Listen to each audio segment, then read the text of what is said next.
there. Welcome. Today we are speaking with, and I'm more than delighted to speak with the President and CEO of APAP, Lisa Richards Toney. Lisa, welcome, welcome, welcome. I am so delighted you can join us. Tell us about you and tell us about APAP. Thank you, Elizabeth. It's a delight to be here and to see you again and to meet your viewers. Thank you so much for having me. I am the president and CEO of the Association of Performing Arts Professionals, otherwise known as APAP. And we are a membership organization dedicated to servicing the booking, touring, and presenting industry for the performing arts field. This is a wonderful time to do the work we do because the field has a great need to be serviced, to be helped. And we are a service organization, so it's right up our alley. We've had to pivot during this time to ensure that our services are relevant and that they are meaningful to the needs that are ever changing and very dynamic within our field right now. So let's talk a little bit about your background. What prepared you for this role, arriving, as you said, interviewing through the pandemic and then arriving July 1st of last year? Well, what's prepared me for this role? I've been in the field all my life, training up to become first an artist, a dancer. So we have that in common. And then in theater. And very early on, however, I got the arts management bug, I like to call it. I was actually quite young, maybe as young as 14. Oh, wow. Yeah.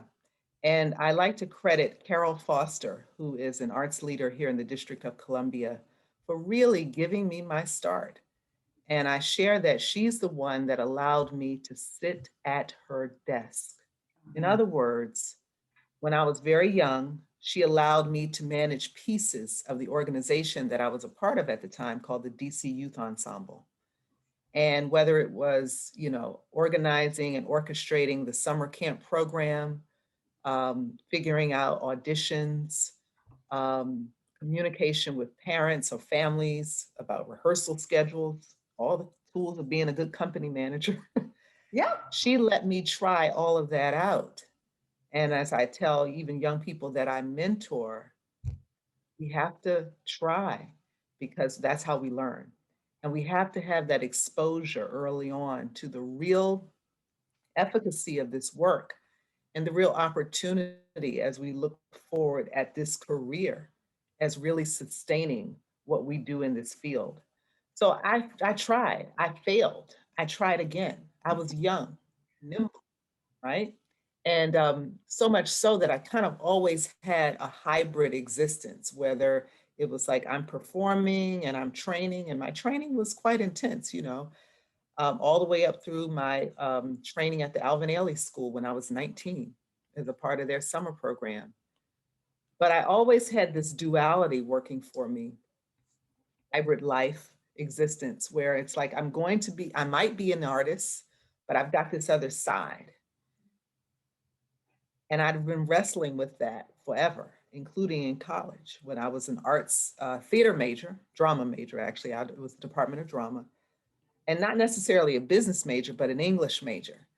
But an English major, rightfully so, because I like to communicate and I like to tell stories and I like to engage people and ideas and humanity. And so I've always been working towards this. So fast forward years later, and I'm in college, actually getting ready to participate in the IRTA auditions as a graduating senior at Spelman College. And our professor says, before we go to New York for our IRTA auditions, who in this room is going to do this? I think she was kind of done with us because, we weren't ready with our monologue. Something was wrong. And she wanted to test our, seriousness for the field. And everybody raises their hand. I'm going in, meaning I'm going to do this. We were auditioning for MFA placements at universities in theater, mostly acting. And for me, I was interested in directing. And I raised my hand, but then I kind of put it down, and that caused some friction, if you know what I mean. And then later I was bold enough to stand up and say, well, I actually want to go into arts management. So maybe this will get me there, or maybe it'll be a stop along the way. And my articulation of that vision for myself afforded me the chance to connect with one of our teachers, Kim Harding, who was a professor at Spelman. She says, I teach the business and the arts class. You need to be signed up. I said, okay. So there begat my opportunity in that realm to kind of formalize what I understood to be managing this profession. What does it mean? And in those days, the profession was, the way I recall it, it seemed more singularly bent toward the not-for-profit lens of the industry, which I was quite familiar with, honestly. But then there are other sides of it, right? There's the for-profit, there's the commercial side, there's the independent artist, there's the independent agent. Our industry is very complex as an entire ecosystem. So we touched on a lot of that, but where my comfort level lied in was working towards fulfilling a not-for-profit mission in the realm of the performing arts. And I also had a real interest in arts education, and actually ended up pursuing my master's degree in that. Arts as a catalyst to, you fill in the blank. And for a lot of the work that I did was the catalyst, the blank was to ensure that young people develop the confidence, the experiences to basically launch themselves forward. And we believe, I think I'm preaching to the choir, that the arts are a perfect opportunity to engage in that way. That's what it did for me. It gave me confidence, it gave me a voice, it gave me all these things because I was a really shy child. Really? That is to say that, I ended up moving through, actually going into a master's of arts program at NYU in educational theater. And I took a lot of arts management courses. Should have gotten a second degree, but I didn't. But there I go with the hybrid identity. Yep. And landed at American Place Theater in New York and worked my way up to be director of education. So all along, it's all of these pieces and all of these very different kinds of experiences in this field, whether it's a programming experience. I was a fellow at the John F. Kennedy Center under the Villar Arts Management Program. I had rotations in youth and family programming, fundraising, marketing, everything, all of the legal work that we need to consider in this field, company management, everything. So I knew on some level, all of it appealed to me. Yep. And what I longed for in a career was a chance to be able to use all of my skills. So it's almost, this is the perfect job for you, right? I mean, in some ways, this is the perfect job. I'm hearing, it's Yes. interesting, I'm hearing two themes which keep reoccurring when we talk to folks who are capable of and enjoy doing sort of this and role, artistic / executive director, president, and CEO as you are. One is that a sort of a thirst for new experiences and trying new things, being open to, all right, I'm going to go into marketing, I'm going to go into budgeting. And the other is to be both in front of the room, presenting, et cetera, but also having a taste for the performing aspect. So a deep love of the art form generally. And a little bit of that split brain where you're thinking like an artist, but you're also thinking like somebody who has pretty much done every job and understands what it takes to make the machine run. Is that about right? That is very accurate. Yes. So Very accurate. It's a special kind of person because you can't just do one thing every single day. And I can't. I would be utterly bored. Yeah, and I'm getting that sense. So perhaps the perfect person for this job during pandemic times. You touched on this, and I'd love to talk a little bit more about, and that's my princess in the background walking away, how you see the field changing. Boy, that's a huge question, right? And how you and APAP have brought the organization forward or pivoted, as you said, to respond to both the overall changing industry, but also immediate needs, because those are two different lenses, I think. Oh, yeah. So at APAP, I will say I'm very fortunate to have a wonderful organization, a wonderful board of directors. And the board had done a lot of work prior to my arrival with the previous president and CEO, Mario Garcia Durham, to really set forth 4 key strategic priorities. And they are increased field engagement, activating year-round programming, because we're known for our conference, Yep. but then there are 11 more months out of the year. Okay. Yep. Exploring new business models and really standing in and for race, equity, diversity, and inclusion work that's so needed in our field.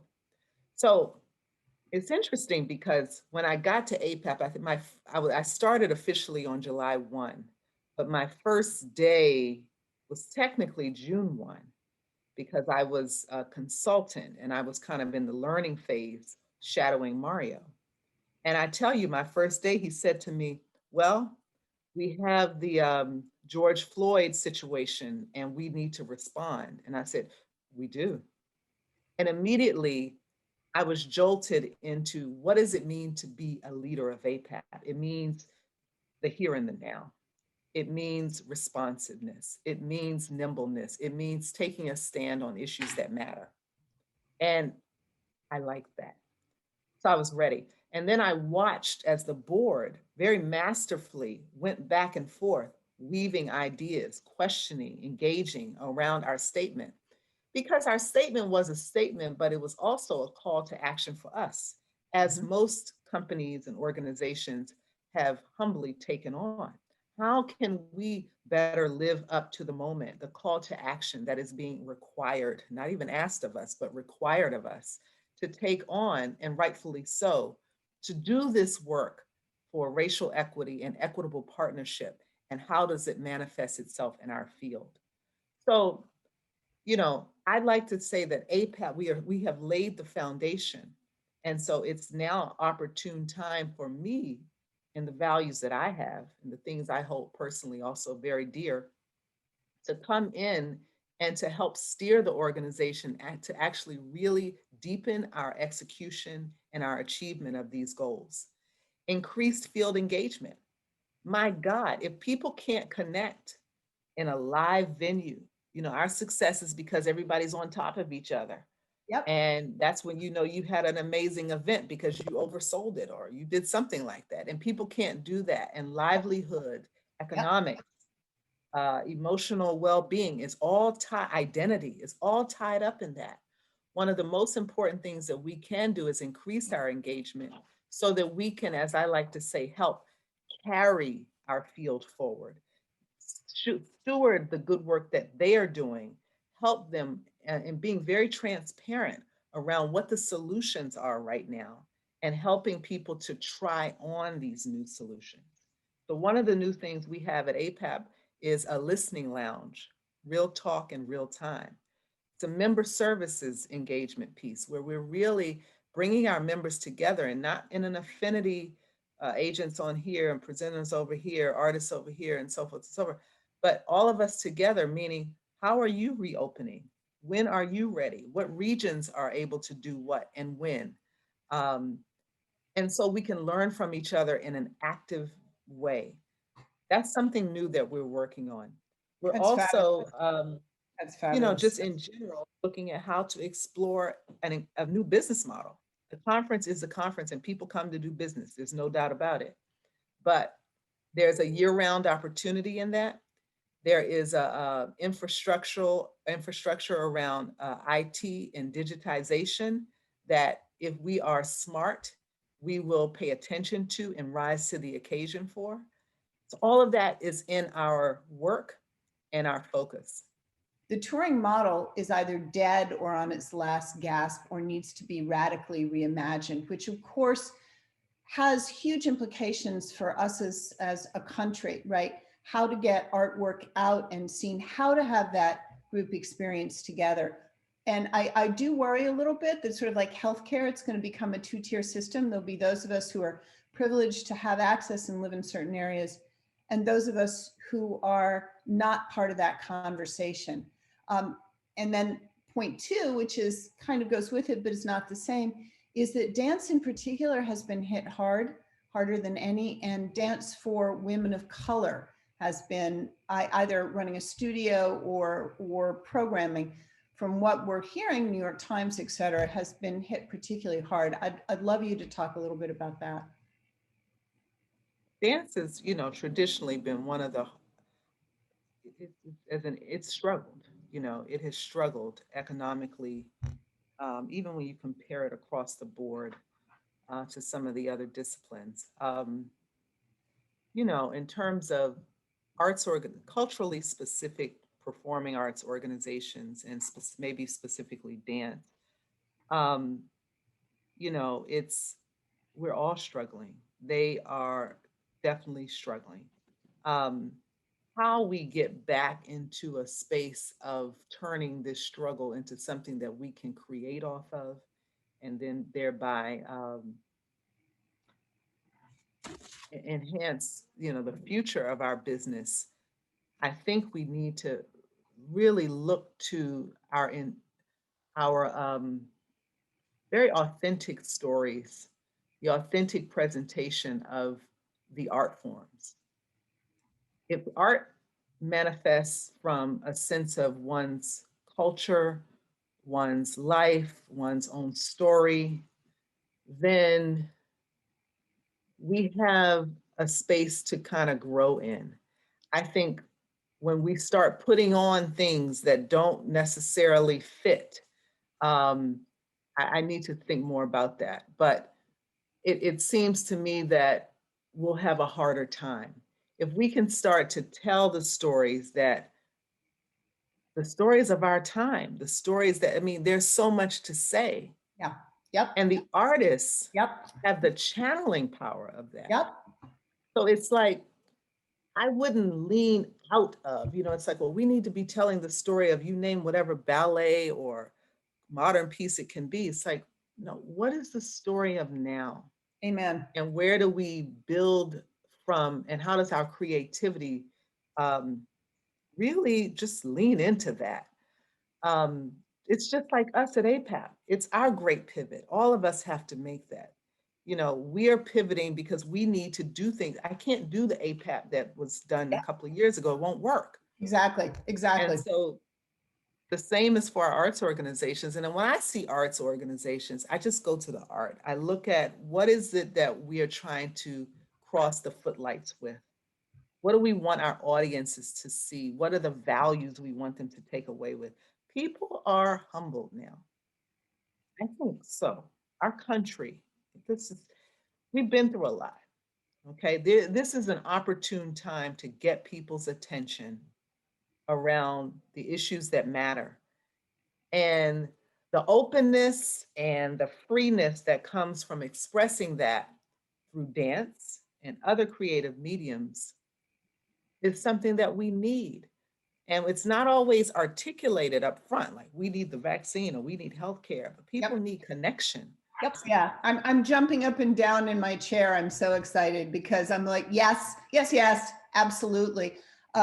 One of the premier researchers in this area, Professor Zanny Voss from SMU Data Arts, I'm sure you're aware of her work, phrased it to Dance Data Project as the messaging coming out of some larger, more traditional ballet companies is, we're closed, give us money, which I thought was hysterical.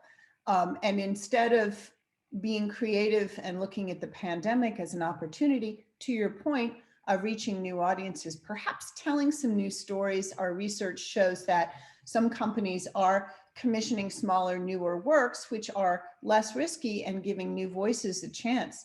But do we really need another Swan Lake, another Romeo and Juliet? I could not agree with you more. Tell the stories of what's happening to people right now.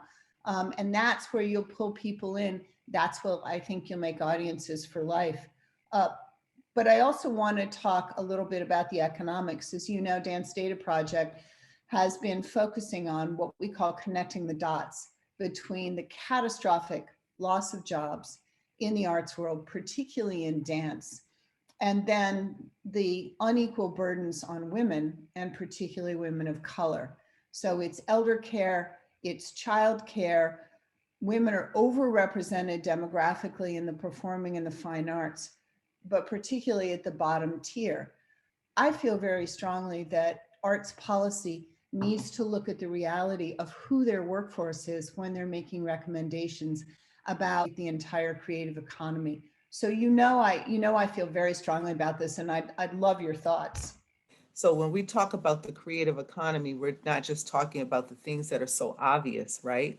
For people when they think of what the arts business model is, you're talking about all of the workers who comprise making this whole industry work and the educational process that is now, I think, really underway on Capitol Hill with our congressmen, our legislature. I mean, the the developments that it hasn't come out yet, but the developments around the SVOG, the Save Our Sages, all of the pieces that make this whole industry work, and it's complicated. I mean, the presenting halls and a lot of the things that you've named, are jobs that would be traditionally held within those venues. Mhm. Then you think of just the level of impact around just whole cities because the arts are not in business. You think of the restaurant, the parking lots, the parking meters that aren't getting money, the parking tickets that aren't being written, all of the ancillary perks that one engages with when they go out for an arts occurrence, an arts event. And this is an economic issue, absolutely. And then when you boil it down to seeing who's really impacted, it's a social issue. It's a racial issue. It's an equity issue. And so the call to really address this, it's a big advocacy case statement. And it's exciting to see, it seems like one of the first times that all of these pieces are actually being put into communication around all this issue. I mean, maybe it happened during, 2008 when we had the bust, and when it was just like, what's going to happen to us? We were in a recession, Yep. But I don't know. I wasn't working in the same capacity at that time, but Me this either, but this feels different to me. feels different. I mean, I can't speak directly to what that was like in terms of the advocacy work to get some money for people to actually survive. So we haven't gotten there yet, but we hopefully are very close to, making that work. And it has been an education process for many on the other side. They don't know how our industry works. And our industry has been so parceled, in terms of its Yes. own advocacy. Yes, absolutely. That's well put. And at APAP, that's where the hardest job I have is because I have an umbrella to all of it, the Yep, nonprofits. that's, I think, why you signed on, is you like that umbrella, you like your mind going 15 different ways. Some days. Well, But because everybody has a story and a cause. And, Sure. and it's stepping back and trying to say, what is the common thread here? And how can we push everybody so that we all get the best that we can? Yeah, I think that's so true. I think the fact that you are able to cross industries, that your mind naturally does that, I think is going to be very useful in terms of advocating policy. Tell me some exciting things that APAP is doing, and then talk to me a little bit about what your day looks like, because I'm going all the way back to your mentoring, all the way back to that 14-year-old sitting at a mentor's desk. What I'm hoping is someday somebody will watch this, maybe in the next 6 months, and say, she is so cool. I want to be her. What's really exciting is that APAP, for at least the 7 months that I've been at APAP, we've been working on establishing a race, equity, diversity, and inclusion pledge for the entire field. And what that is we're asking for people to assume a 10, 20, 30 commitment, and that looks at your budget against certain aspects of your work, whether it's programming, operations, front of house, back of house, Yep. and to hold yourselves accountable to work to achieve that in a given time frame. And we've done a lot of work within our committees, our board, and our staff to put this together. And I'm excited that we will be rolling this out this spring. I mean, I'm hoping that it will be by the middle of March that we're rolling this out. And then the opportunities we have to build the tools, social media kits, to really help people and organizations and companies, individuals too, to really get there. Because when you look at the issues that you've laid out across the economic issues that we have, which are equity issues, Yep. you see the disparities. And in others, and so the disparities are deep. And these are, again, equity issues, equitable business practices, equitable models. How do we look at our organizations and just do the work there? Show up as the solution, you know? So this is asking for that personal commitment, that organizational commitment to do the work so that we can begin to show up better. Once we begin to show up better, our mindset shifts, and then we can genuinely advocate for the kinds of things that we know will be sustainable to us. But we have to live in it authentically to really get it. Otherwise, we're just talking. And it has air because we've got a lot of work to do in our field. We Yep. have a lot of things that are not equitable, a lot of things that are not correct, that should not be the way we operate. And we've been called to the carpet on it. And so we're offering an olive branch as the National Service Organization who is committed to working and building and providing resources for the presenting, booking, and touring industry, that this is an important opportunity for us we want to restart and we want to reopen, but we must do it safely. Safely doesn't just mean getting a vaccine. Safely means, or wearing a mask. It means, is this space safe for Yes. me as an Yes. African-American woman to be in? Is Yep. the space safe for someone who identifies in a different way, who has always been in the minority of what that community is? So it's a growing chance to launch forward and to build back stronger. That is incredibly exciting. And as a data-driven person, I don't know if you know my background's in management labor law, the fact that you have real metrics at which you're aiming, because as you said, otherwise it's talk. And I can name specific policies, specific statements, which just don't have any teeth.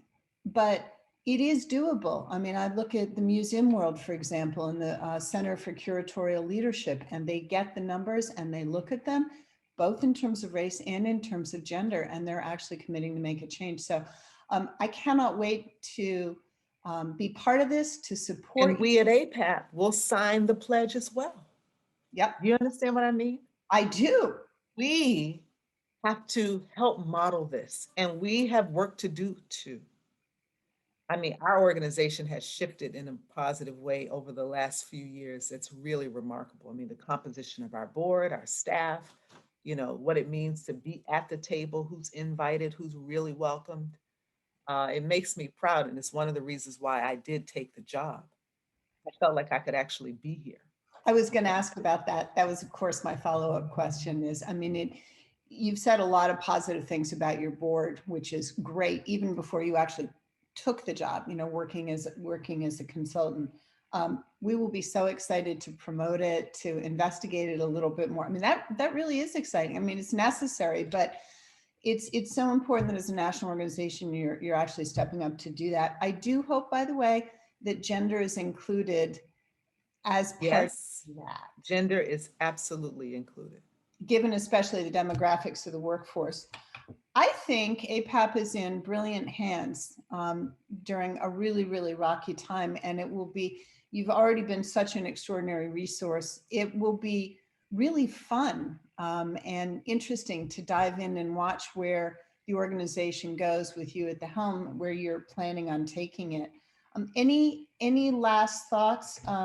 We did talk, I did want to get at some point to sexual harassment, touching, issues around consent. You said it very nicely about having a safe place to show up, right? Yeah. Yeah, well, again, these kinds of value statements, they need to be, and I told my staff, I said, let's look at every contract we have. You know, every engagement that we offer, we have a ready lens through which we are um, evaluating. Should we be working with you? Should we be engaging with this? What is our value? You know, we put forth these things, but it's like ready can sometimes, race, equity, diversity, inclusion can sometimes exist. Oh, it's the program here. Yep. It's a track. One of Yep. the things I tried to do, and I think we were successful at our conference, was to make sure that ready was infused in every aspect of the work. So you weren't going to find a ready track, or let me sign up for the ready track. What does that really mean? No, we're signing up for this session. And as a part of this session, talking about the business of the arts, ready is item number one or item number two. It's a part of what we have to do right now. So um, that is something that I think, you know, that's the shift that we also need to make. That it's not, and it's not, you know, my responsibility because and I do identify African American woman to uphold all of this. It's your responsibility too, because we're Americans and Yep. we are people in this world. And we have to uphold the values that will make us better as a collective. So, and we have to be allies to that and know when to stand up for others. And that's the sensitivity and the humility that this moment has also taught us. But I love how you frame it, which is a sort of loving, forgiving opening to dialogue and to work. It's not you failed, you failed, you failed. It's right. It's It there's space, as you said, to fail and try again, and iterate and learn, which is certainly where I'm coming from, at least. I think there's a reason I've been looking forward to this interview all week. It it surpassed even my expectations for really interesting, strong conversations around the arts in general and presenting, which is almost, has been in the past, I think, a bottleneck. And you're talking about releasing all that creative energy and seeing what happens, which is just, so brilliant. If you open that bottleneck to new voices, look at what might come out. So thank you so much to Lisa Richards Toney, President and CEO of APAP, the presenting organization. Just so honored and just so delighted. Thank you. Thank you so much for having me. It's a pleasure.